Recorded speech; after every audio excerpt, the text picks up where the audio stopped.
Sir, ये सब जहीर को छुड़ाने की साजिश है और ये लोग आतंकवादियों की मदद कर रहे हैं। ये बात तो सारी दुनिया जानती है, लेकिन सवाल ये है कि इस समय क्या एक्शन लिया जाए। एक्शन तो बहुत पहले लिया जाना चाहिए था सर। अगर हमारी सेना 48 में एक्शन लेती जब कश्मीर पर हमला हुआ था, या फिर 65 में, या 71 में, या फिर अब कारगिल के वक्त, तो आतंकवाद और आतंकवादी दोनों कब के खत्म हो गए होते। हमने एक नहीं 4 मौके खोए हैं सर, और हर मर्तबा कमजोर राजनीति को भारतीय सेना की कमजोरी समझा जाता है। हमें एक मौका चाहिए सर, ताकि हम साबित कर सकें कि हम क्या हैं और क्या कर सकते हैं। कर्नल, अपने सुपीरियर्स के सामने इस तरह बोलने का तुम्हें कोई अधिकार नहीं। तुम बाहर जाओ। Sorry sir. ठहरो, तुम ठीक कहते हो कर्नल। बहुत से लोग हमारी सहनशीलता को हमारी कमजोरी समझते हैं, लेकिन ऐसा नहीं है। भारत हमला भी कर सकता है और जीत भी सकता है, लेकिन हम उनके शहरों पर बमबारी करके बेगुनाहों को मारना नहीं चाहते, बल्कि नफरत का जो पेड़ उन्होंने उगाया है, हम उसे जड़ से उखाड़ फेंकना चाहते हैं। और पिछले 56 साल से हमारी यही कोशिश रही है। और पिछले 56 साल से ये कोशिश कभी कामयाब नहीं हुई सर। कभी ना कभी तो होगी। कभी तो हमारे पड़ोस में कोई ऐसी सरकार बनेगी जो अपनी आंखों से भारत दुश्मनी की पट्टी उतार कर सच्चाई को देखेगी। तब तक न जाने कितने प्लेन हाईजैक हो चुके होंगे, कितने हमले पार्लियामेंट और अक्षरधाम पर हो चुके होंगे, कितने स्टेट्स कश्मीर बन चुके होंगे। एक अच्छे कल की उम्मीद हमारे आज को बर्बाद कर रही है सर। अरे राम राम राम, क्या भाषण दिया है। वाह, तुम्हें फौज में नहीं हमारी पार्टी में होना चाहिए था, लेकिन तुम फौजी हो ना, राजनीति के प्रॉब्लम्स को नहीं समझ सकते। अब देखो, हम जाएंगे डेलीगेशन में और आतंकवादियों को ऐसे शीशे में उतारेंगे कि हमारे पास एक्सपेरिमेंट करने का वक्त नहीं है सर। ये लो। कर्नल, मुझे लगता है तुम्हारे जहन में कोई प्लान है। Yes sir. क्या प्लान है? डिफेंस का प्लान सिविलियंस के सामने डिस्कस नहीं किया जा सकता। प्लीज एक्सक्यूज अस।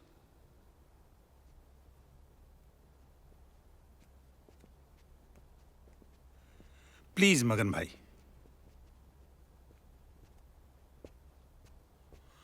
हाँ बोलो। मुझे 15 कमांडोज चाहिए सर।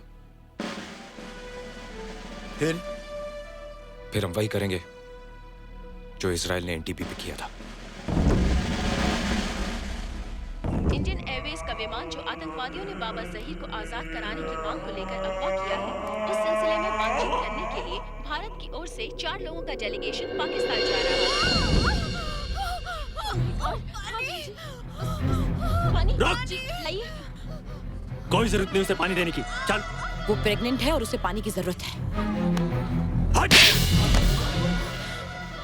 कोई नहीं मतलब कोई नहीं। जब तक तुम्हारी गवर्नमेंट हमारी बात नहीं मानेगी, हम भी तुम लोगों की कोई बात नहीं मानेंगे। बहादुर हो तो तुम अपनी लड़ाई खुद अपने बल पे लड़ो। औरतों और बच्चों को ढाल बनाकर क्यों लड़ रहे हो? तुम जो कर रहे हो वो बुज़दिलों का काम है। बहादुर हो तो जंग में लड़ो। बेगुनाहों को सताने और मारने का नाम जिहाद नहीं है। कैप्टन, जबान रोक अपने स्टाफ की, वरना भरी जवानी में जान से जाएगी साली। ठीक ही तो बोल रही है वो। तू मुसलमान होकर ऐसी बातें बोलता है? एक सच्चा मुसलमान हूं इसलिए ऐसे बोल रहा हूं, मगर तुम लोग कतई सच्चे मुसलमान नहीं हो सकते, क्योंकि इस्लाम के तहत पानी पिलाना सबसे बड़ी सवाब का काम है। मैदान करबला याद है, और इस्लाम ही के तहत औरतों और मजलूमों पर हाथ उठाना सबसे बड़ी लानत। जनाब सकीना का मासूम चेहरा याद है? अरे तुम तो इस्लाम को दी गई एक गाली हो, तुम तो इस्लाम पर लगे हुए एक धब्बे हो। ये जो कुछ तुम कर रहे हो ना, ये आतंक, ये इस्लाम नहीं सिखाता। Because terrorism is anti Islam. Do you understand? साले, मुझे इस्लाम सिखाता है, मुझे। क्या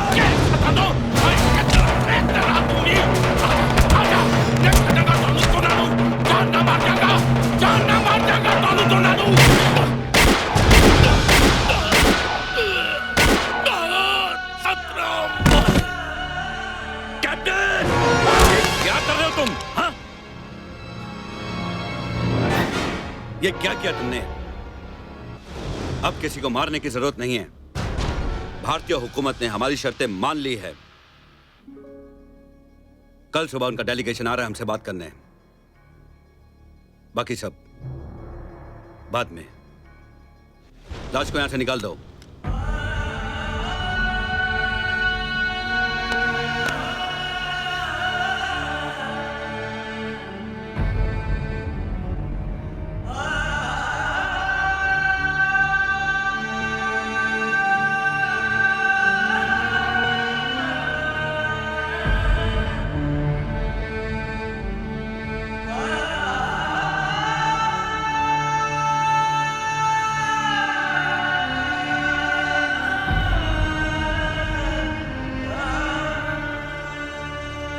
हम एक ऐसी मिशन पर जा रहे हैं जिसके दौरान अगर हम दुश्मन की जमीन पर शहीद हो गए तो हमारी लाशों को हमारे देश की मिट्टी भी नसीब नहीं होगी।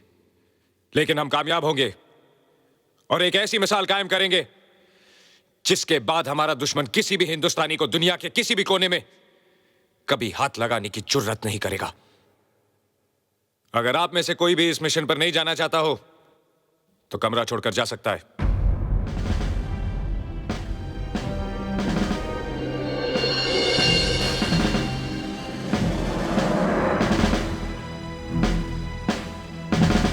Let's go.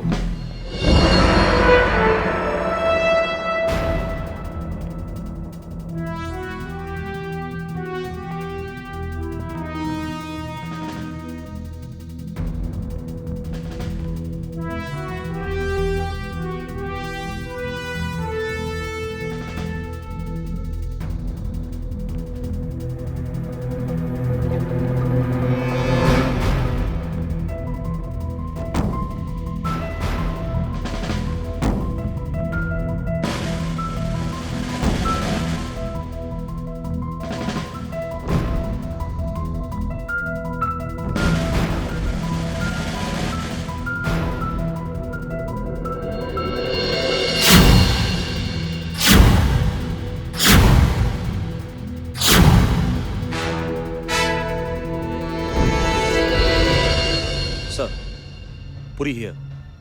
अभी इन्होंने डिसाइड किया कि जिस हेलीकॉप्टर से बाबा ज़ाहिर को लाया जाएगा उसी में इंडियन आर्मी के 15 कमांडोज भी छुपे रहेंगे जो मौका देखकर आप लोगों पर हमला करेंगे। आप लोग सतर्क रहिए और एक बात याद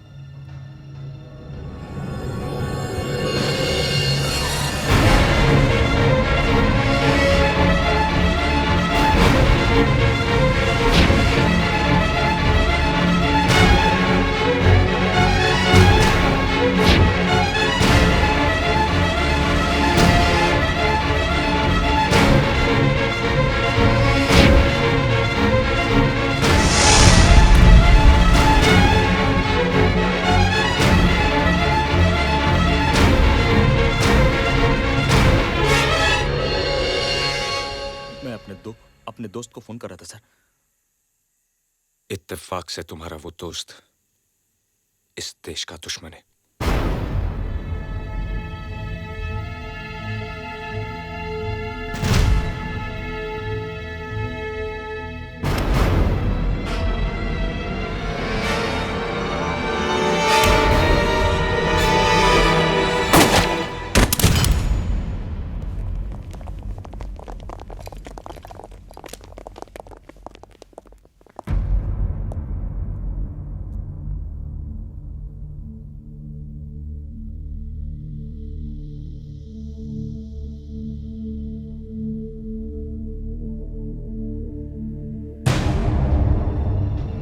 पूरी मारा गया। दुश्मनों को मालूम पड़ गया कि वो हमारे लिए काम करता था। इसका मतलब है कि इंडियन कमांडोज अब अपना प्लान बदल देंगे। नो सर, हम उसी रास्ते से जाएंगे। ये मालूम होते हुए भी कि उन्हें हमारे प्लान की पूरी खबर है? यस सर, और वो ये भी जानते हैं कि हमें पता चल चुका है कि पूरी ने उन्हें ये इन्फॉर्मेशन दी है और जाहिर है कि अब तक हमने अपना प्लान बदल दिया होगा। इसलिए वो ये कभी नहीं सोचेंगे कि हम वही करेंगे जो हम करने वाले थे। दुश्मन को कभी बेवकूफ नहीं समझना चाहिए कर्नल। हम तो उसकी समझदारी पर भरोसा कर रहे हैं सर। मैं वहां जाने के लिए तैयार हूं सर। पहली बात, आर्मी के ऑपरेशंस में सिविलियंस को शामिल नहीं किया जाता। दूसरी बात, ये चोर सिपाही का खेल नहीं।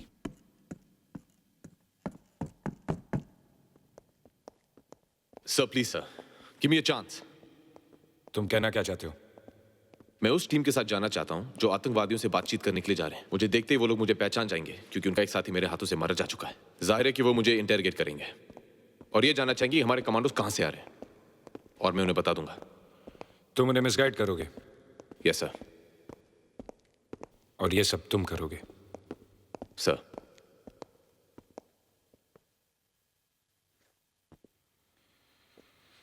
याद है मैंने क्या कहा था? ये खेल का मैदान नहीं, this is a bloody battlefield. याद है सर, लेकिन आपने ये भी कहा था कि जिंदगी में मौका मिले तो ये जरूर साबित कर लेना कि तुम कायर नहीं हो। आज वो मौका मुझे मिला है सर, प्लीज ये मौका मुझसे मत छीनिए।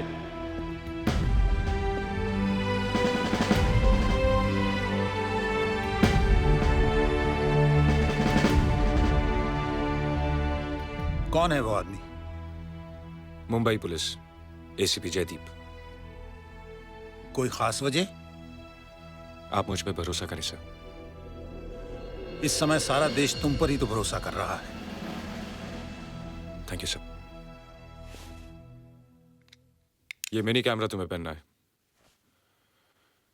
इससे हमें उन लोगों की पोजीशंस और ज्योग्राफी को समझने में मदद मिलेगी। Better change.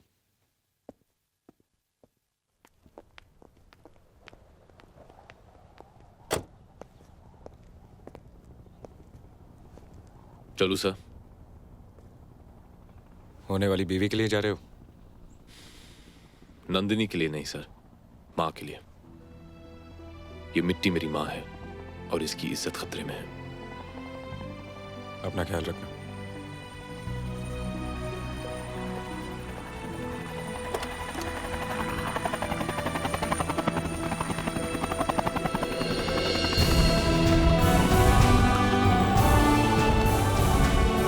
बिना वर्दी के सैल्यूट नहीं करते ऑफिसर।